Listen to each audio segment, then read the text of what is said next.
What happened to Amaziah when he fought against Israel, and why? This is the question we seek to answer today as we continue our verse-by-verse study of the book of 2 Chronicles on walking through the Bible. The glory of his cross. Today we're going to be discussing 2 Chronicles chapter 25, verses 17 to 28. But before we do that, let's read the passage. If you have a Bible with you, turn to 2 Chronicles chapter 25, verse 17. But if you don't have a Bible, don't worry, just follow along with us on the screen. The version that we'll be reading from is the New King James Version. So 2 Chronicles chapter 25, beginning at verse 17. Now Amaziah, king of Judah, asked advice and sent to Joash, the son of Jehoahaz, the son of Jehu, king of Israel, saying, "Come, let us face one another in battle."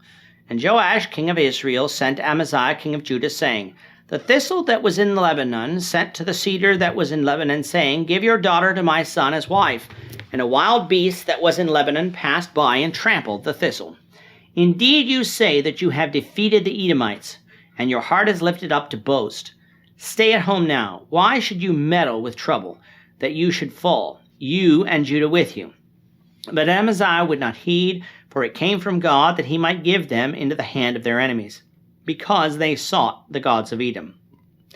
So Joash, king of Israel, went out, and he and Amaziah, king of Judah, faced one another at Bethshemesh, which belongs to Judah. And Judah was defeated by Israel, and every man fled to his tent. Then Joash, the king of Israel, captured Amaziah, king of Judah, the son of Joash, the son of Jehoahaz, at Bethshemesh. And he brought him to Jerusalem, and broke down the wall of Jerusalem from the gate of Ephraim to the corner gate, 400 cubits. And he took all the gold and silver, all the articles that were found in the house of God with Obed-Edom, the treasures of the king's house, and hostages, and returned to Samaria.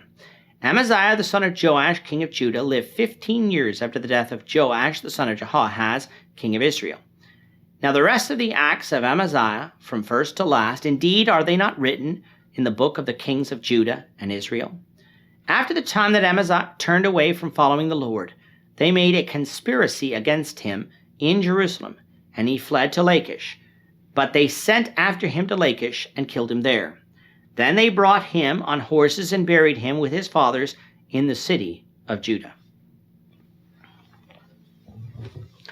In our last lesson, we began our look at the reign of Amaziah in Judah.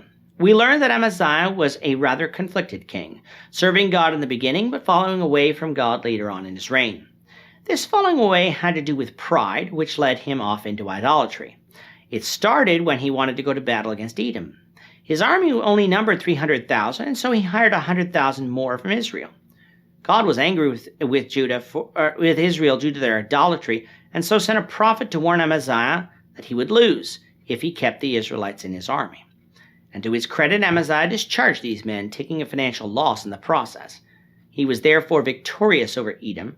However, he brought back with him as spoils some of their idols and began to worship them. Again, God sent a prophet to him, warning him of defeat if he continued on in idolatry. This time, though, Amaziah, filled with pride, rejected the word of the prophet, and so God rejected Amaziah. There was something that Amaziah had to avenge, though, because after he discharged the Israelite men, they attacked and plundered some of the cities of Judah in anger, for they had expected to be able to plunder Edom. Fresh off his victory that he obviously thought was because of his own military might and skill, Amaziah decided to send word to Jehoash, who was still king in Israel, that he wanted to go to war. From our study of 2 Kings, we learned that Jehoash had defeated the Syrians 3 times, likely by this point, and so his army was feeling confident. Meanwhile, all that Amaziah had done was defeat the Edomites once. Jehoash thus sent messengers to Amaziah with a parable. He said that the thistle that was in Lebanon sent to the cedar in Lebanon, asking for the cedar's daughter to be given to his son as a wife. However, a wild beast that was in Lebanon passed by and trampled the thistle. What is the meaning of this? Well, Jehoash viewed himself as the cedar and Judah as the thistle. For someone to ask for another's daughter in marriage for their son, they must view themselves as equals. In other words, a peasant's father cannot ask for the king's daughter in marriage for his son. Jehoash, though, didn't view themselves as equals. He had defeated the Syrians, a major power in the region, while Amaziah had merely defeated the Edomites, a victory that caused him to become arrogant. Thus, Jehoash advised Amaziah to withdraw his request for battle. Amaziah would not heed this advice, which the chroniclers said was influenced by the Lord, for the Lord wanted Amaziah defeated, and so Amaziah and Jehoash faced each other in Bethshemesh in Judah, with Jehoash winning, taking Amaziah captive, destroying the walls of Jerusalem, and taking all the gold and silver and articles that were found in the temple and the king's house. He also took hostages from Jerusalem and returned to Samaria.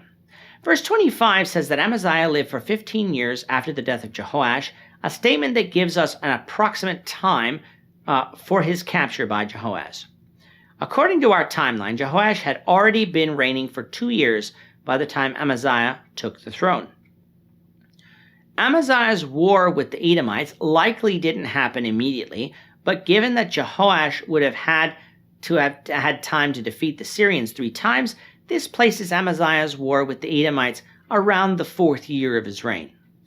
Now, we don't know how long Amaziah was held captive by Jehoash, but it could easily have been for the rest of Jehoash's reign, hence why the text says that he lived for 15 years after the death of Jehoash, with it being Jeroboam II who let him go free again sometime later. A lengthy captivity for Amaziah would also help explain the reign of his son Azariah, whose length and position of reign in the timeline is difficult to explain without there being some sort of co-regency. However, if Amaziah had been imprisoned in Samaria for a number of years, leading to a co-regency, then Azariah's reign becomes much easier to understand, as does the conspiracy against Amaziah later in his reign that would lead to his death. The chronicler records this conspiracy as being as a result of Amaziah turning away from the serving of the Lord. Now, you wouldn't think that simply turning away from the Lord by itself should lead to a conspiracy against him, for Judah had done this from time to time. But we're going to learn that Azariah was a righteous king, and so if Amaziah completely turned away from following the Lord following his return, it is conceivable that some in Judah might think this would bring the Lord's wrath. And so, since Azariah was already co-regent with his father, killing Amaziah wouldn't create any instability, as Azariah could simply become king outright. Thus, Amaziah was killed, but not in Jerusalem, but in Lachish, the second strongest city in Judah, being to the southwest of Jerusalem towards the border with the Philistines. With Amaziah dead, his son Azariah, whom the chronicler calls Uzziah, will take over as sole ruler of the kingdom. We'll begin to cover his reign, the Lord willing, in the next lesson. With that, our time is up for today. The Lord willing, we hope you'll join us for tomorrow's discussion of 2 Chronicles chapter 26, verses 1 to 15, as we continue our walk through the Bible, one verse at a time. Thank you for watching today's episode. We hope that you found it edifying and ask that you not only subscribe to our channel and podcast, but that you like and share this episode among your friends, so that the saving gospel of Jesus Christ can go out to the whole world.